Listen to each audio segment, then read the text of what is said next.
କିଛି ନୂଆ ଶିଖିବା, କିଛି ନୂଆ ଜାଣିବା, କିନ୍ତୁ ବୁଝିବା, ପଢିବା ଏବଂ ପ୍ରୟୋଗ କରିବା ସେଇଟା ହେଉଛି ଓଡ଼ିଆ ପାଠଶାଳାର ପ୍ରଚେଷ୍ଟା।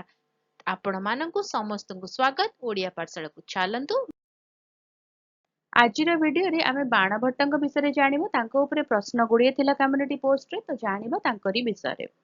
ବାଣଭଟ୍ଟ ରାଜା ହର୍ଷଙ୍କ ଦରବାରରେ ସପ୍ତମ ଶତାବ୍ଦୀର ଜଣେ ସଂସ୍କୃତ ବିଦ୍ୱାନ ଏବଂ କବି ଥିଲେ। ସେ ହର୍ଷଙ୍କ ଜୀବନୀ, ହର୍ଷଚରିତ ଏବଂ ବିଶ୍ୱର ପ୍ରାରମ୍ଭିକ ଉପନ୍ୟାସ ମଧ୍ୟରୁ ଗୋଟିଏ ଉପନ୍ୟାସ କାଦମ୍ବରୀ ପାଇଁ ପ୍ରସିଦ୍ଧ। ତାଙ୍କର ସ୍ପଷ୍ଟ ଏବଂ ଅଳଙ୍କାରିତ ଗଦ୍ୟ ଶୈଳୀ ପରବର୍ତ୍ତୀ ସଂସ୍କୃତ ସାହିତ୍ୟକୁ ଗୁରୁତ୍ୱପୂର୍ଣ୍ଣ ଭାବରେ ପ୍ରଭାବିତ କରିଥିଲା। ପ୍ରଥମ ପ୍ରଶ୍ନ ଥିଲା, ବାଣଭଟ୍ଟ କିଏ ଥିଲେ? ବାଣଭଟ୍ଟ ସପ୍ତମ ଶତାବ୍ଦୀର ଜଣେ ସଂସ୍କୃତ ବିଦ୍ୱାନ ଏବଂ ସମ୍ରାଟ ହର୍ଷବର୍ଦ୍ଧନଙ୍କ ଦରବାରର କବି ଥିଲେ। ଦ୍ୱିତୀୟ ପ୍ରଶ୍ନ ଥିଲା, ବାଣଭଟ୍ଟ କେଉଁ ପ୍ରସିଦ୍ଧ ସଂସ୍କୃତ ଗଦ୍ୟ କୃତି ଲେଖିଥିଲେ? ଉତ୍ତର ହେଉଛି କାଦମ୍ବରୀ।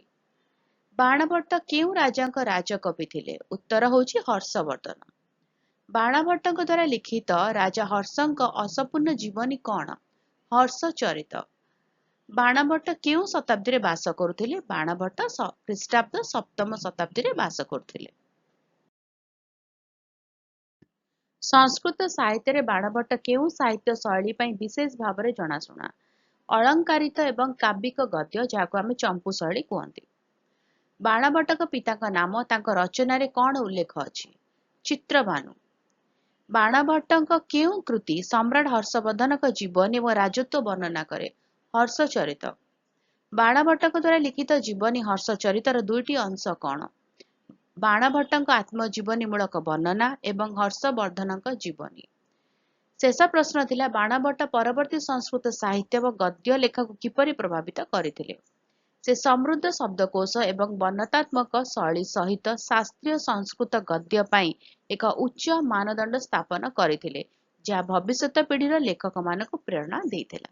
ଭିଡିଓଟି କେମିତି ଲାଗିଲା ମତେ କମେଣ୍ଟ କରିକି ଜଣେଇବ। ଯଦି କିଛି ପ୍ରଶ୍ନ ଅଛି, କୋଉ ଜାଗାରେ ଡାଉଟ୍ ଅଛି, ତାହେଲେ କମେଣ୍ଟ ଲେଖିକି ଦବ, ଆନ୍ସର କରିବା। ଆଉ ଯଦି ଭଲ ଲାଗିଲା ତ ଜାଣିଛ ତ ଭିଡିଓ ଟିକେ ଲାଇକ୍ କରିଦବ, ଭିଡିଓକୁ ଅନ୍ୟ ସହିତ ସେୟାର କର। ଚ୍ୟାନେଲରେ ଯୋଉମାନେ ଭିଡିଓ ଦେଖୁଛନ୍ତି ଏପର୍ଯ୍ୟନ୍ତ ସବସ୍କ୍ରାଇବ କରିନାହାନ୍ତି, ଚ୍ୟାନେଲକୁ ପ୍ଲିଜ ସବସ୍କ୍ରାଇବ କରି ବେଲ୍ ଆଇକନ୍ ପ୍ରେସ୍ କରି ଅଲ୍ ନୋଟିଫିକେସନକୁ ଅନ୍ ରଖିଥାଅ। ଭିଡିଓ ଅପଲୋଡ ହେଲେ ନୋଟିଫିକେସନ ପହଞ୍ଚିବ, ଆମେ ମିଶିକି ପଢିପାରିବା, ବୁଝିପାରିବା ଏବଂ ଜାଣିପାରିବା। ତାହେଲେ ଦେଖା ହେବା ଭିଡିଓରେ। ଭଲରେ ରୁହ, ସୁସ୍ଥରେ ରୁହ, ମତେ ଅନୁମତି ଦିଅ। Bye bye.